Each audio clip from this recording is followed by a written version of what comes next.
All right, hello everyone. My name is Pants McGee, and welcome to some Pants. I'm just going over my build for the upcoming event.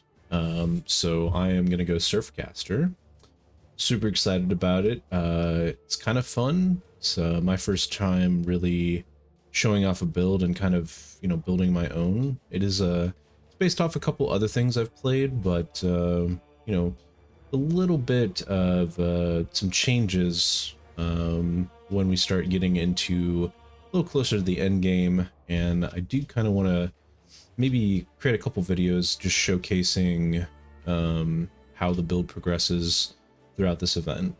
So yeah, starting off, if you have played a Archmage Hierophant, this might be very similar, but just starting from a different side of the tree.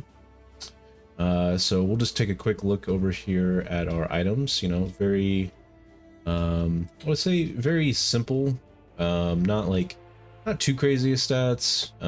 Just looking for the spell damage, cast speed, and stacking mana. I have the tricorn on there because we were all hoping, everybody that's looking at Surfcaster, we're all hoping that we'd actually be touched by some tormented spirits, but yeah, I believe it has been confirmed today that that won't work. So but yeah, some body pieces, just all rare gear, just stuff. Basically, like, this is kind of my day one build, right? Gonna try to get through the campaign. The only thing that I am really looking for is a careful planning, because it's just really nice to not have to deal with getting dexterity, and just having that basically solved early. So yeah, so our tree, it looks, a little different than things I've played. It's kind of it's sticking out here, up there, and then down the side there. But yeah, when you first start off, obviously, like, this is again when I'm thinking day one, so like, well, these are going to get removed. I'm going to put these into intelligence, to shrink it down a little bit when I do some respecking. But yeah, you're going to path essentially right here through all this elemental damage, in the early games. I've been doing some playtesting. Soul Siphon is really strong. I'd highly recommend grabbing that. You don't necessarily need to grab this, but it is a squishy build, so if you don't want to die a lot, then of course grab that next. And then you're going to come over here and you're going to be about done. You're going to be done with Act 1, around here. So you can grab these nodes here if you want to first. You can also come back for them. These are just mana nodes. So this is when you get Archmage online. This is when you really want to start taking them. It's still a great idea because it's just nice to get mana recovery and not have to deal with the flask. But yeah, once you get done with Act 1 and are kind of into Act 2, you're going to start going back over here and just picking up these nodes as you're basically getting more life, more mana, and stuff like that. And I highly recommend grabbing Mind Over Matter for the not dying as well. Again, you can wait and take it whenever you feel like it's more of a necessity kind of thing, but it's up to you. Then you could go up here and grab this one for the Lightning Master, because you're gonna basically be right there at Archmage whenever you're here, and you're gonna do a big convert, like not a big convert, but you're gonna switch from whatever you're leveling, like I call it the Act 1 to Act 3 skill, because basically everybody gets to the library and then they actually pick their build up typically. Sometimes it's not always the case, but yeah. So it's kind of up to you if you want to go up here first. I personally really like having more cast speed, so it's really nice just to get that online. It feels better to play the game when you have high cast speed. Obviously, as Surfcasters, it's gonna be kind of one of those things where when we get that first node, we're gonna test, and maybe we don't need this immediately, and you can just start stacking mana everywhere. Yeah, typically if you're going to stack mana, I would go down this side first, because you have this node, and here, these three. Plus, you're going to have some life and stuff on the way, which is nice as well, and a little bit of strength just to get you through some of the attribute requirements. One of the things that's a little bit different than the typical like Archmage Hierophant build is here is another mana node that's not a bad one to come down and grab, because you can also grab this jewel here, which is where I'm personally going to put my careful planning whenever I get it, just to get that, you know, that dex allocation. So you'll get like these two, that one, these two, and that one as well. So because normally you in a lot of builds you put it over here as you pathing from the Templar set. So but yeah, after that you can pick up, you can keep stacking mana if you want to and grab all these nodes over here, or you can go straight up and start working on your lightning mastery. So the reason that we're going for the double lightning mastery here is one of the big things with Surfcaster is that you are going to be able to magnify your shocks, or you're basically going to turn your shocks into the cold damage. So the goal of this build is basically to do big hits and shock everything, chill everything, freeze everything, and we might be trying to do some igniting later as well. Yeah, it's going to be very interesting. So pathing wise, that's kind of a, you know, the shorthand of what I'm planning on doing, and I'm looking forward to just seeing what happens with this build. This is the first time kind of I think not like really not having an idea how this is going to play out. It could fail terribly, but it could be pretty awesome. So but yeah, on the, I guess I could look at that real quick. So on when you're doing your ascendancies for the Surfcaster, obviously, oh, that's not Surf, that one, yeah. Obviously you're going to want to take the Touched by the Tormented Fissure first, because it's just solid everywhere and you want to run fast, right? And then you're pretty much immediately going to go into the 100% lightning damage converted to cold, and then from there I'm going to take the chill as reversed, because I kind of want to play with that just for a little bit, and then I'll probably do the overcapped one as well. Assuming I get to 4th lab on day 1, we'll see. I don't know how long I'm going to play. I might just keep going and we'll just get kind of crazy. But I feel like the evasion rating on the cold cap resist is going to be really, really strong, like really, really good. So, but yeah, so that's just kind of just the baseline. And then coming back to this lightning mastery thing.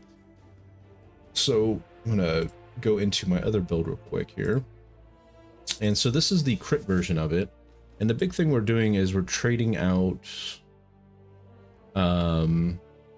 the chill reverse and the cold, the ridiculous one that I was talking about with evasion one for the all hits. Basically you're wielding a fishing rod. So I really thought about this for a long time. Skill wise, I was playing around with, you know, many different types of skills. I had, you know, ball lightning of orbiting. I was looking at exsanguinate. Basically lots of different skills, and just I was playtesting them, seeing if they felt good, and I was like, oh, I just don't like this. And then right here I looked at EK. I've never really considered this because I haven't played a lot of shadow characters, so I didn't know what it was, and I was like, oh, so when people, you know, were talking about EK for a while, I was like, okay, well, let me try this out. So I picked it up and was like, you know, it feels kind of good. I like the cast speed is kind of nice, you know. I don't need, you know, it goes right.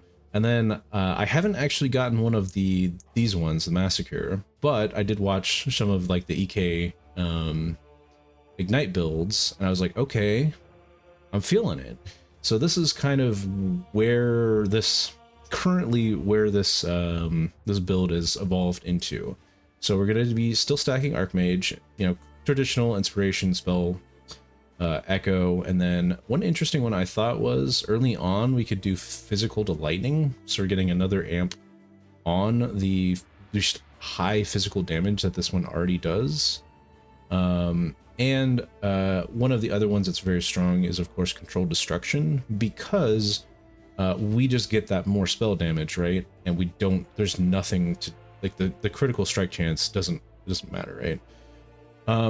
So yeah, so this is the idea that I'm basically going to convert this build into once I get some currency and kind of play test around with the fishing rod. I don't know what it's going to be like, so that's why I'm, this is a little, it's not hesitancy, it's more of just I like this idea. If it will probably work, and I can also probably figure out a build that just has high crit chance, high crit damage. So if you notice on the side, it's a little hard to read, but I have a crit multi of 477. And the reason mostly is because of this amulet, of course. The fallacy. I feel like this is going to be a very expensive amulet starting tomorrow, but we'll see. There's quite a few meta builds, and obviously people wanting to try out the Surfcaster. So I feel like this is going to be super important. So some interesting uniques that I will be on the lookout for, of course, are Heat Shiver, because we're doing all cold damage, and you're just getting another layer of 30% damage on top of that. Plus, the nice thing with that is you can get ignites because you're auto critting. Even they might just be small ignites, but they're still ignites, which I'll get to the taming here, obviously. So for people might be seeing how this build is coming together a little bit. One of the other things I thought was very interesting too is if we, obviously you have to go fight Maven a little bit, but Legacy Fury is another one that could be really good too for boots. Of course, we're looking at a lot of different uniques right here. I don't know, I'm going to play around with them, but these are the ones that I'm most interested in. And the reason that is that because the teaming increases our elemental damage for each of the elemental ailments. And again, we're doing chill, shock, freeze with the heat shiver, or if we find another way to do more, just some convert to fire, that's ignite. And then if we get Legacy of Fury, that's scorch, so that's 5. Yeah, I mean, that's a lot. Just even if it's a 35% increase one, we're looking at, well over 150 damage just per that. Plus the taming stats, having elemental res is really nice too. The cast speed, I will say the implicits on these are a little silly, but it's fine. I was just having fun with them mostly. The tamings I would say, are a little bit on the overboard meme, probably not getting them day 1, day 2 things. And same with Reef Bane. Unless they do something to change the drop rate, I'm not expecting to get one of these, but there is a kind of a guaranteed cast speed stat on fishing rods from what I've read. So getting just something with fishing, like with a casting rod, should be, or with cast speed on it, should be fine. So, but yeah, and then the other stuff to look out for here is just, like crit multi mana. I don't feel like this is going to be too difficult to roll. Like getting 4 of them might be a little tricky, but even if you just put in those 2, it might be too bad. The big thing I'm worried about is because a lot of people will be playing the Ranger that also stacks mana, that these might be a little expensive. The nice thing is I'm not doing anything with was it Indigon? I honestly don't feel like I need it, because I think there is another version of this where we actually get rid of Archmage. The reason I've chosen this is I feel like Archmage has a lot of really cool defensive capabilities, and it's super easy to scale because all of your items can be rare, and you just get some mana on them, and you get both mana and life. Cool. Mana becomes, mana becomes a offensive and defensive stat, which is really interesting to me, and I think it's a really cool way to play a league start. So, but yeah, I think that's about everything for now. Just kind of wanted to go over it, and yeah, just get this out there before we actually start. I will be streaming tomorrow, You can find me at Pants McGee for Twitch. And yeah, I hope everybody has a great event start if you're doing anything. And if you have any comments on the build, please let me know. It'd be great. I'll post all the info down below with both this build and the kind of the day one build, and just hopefully get another video out here just updating on progress, you know, once I figured out if this is working or if there's a better version of it. So anyway, y'all have a great night, great evening, great morning, and I will hopefully see everybody on Path tomorrow. Bye.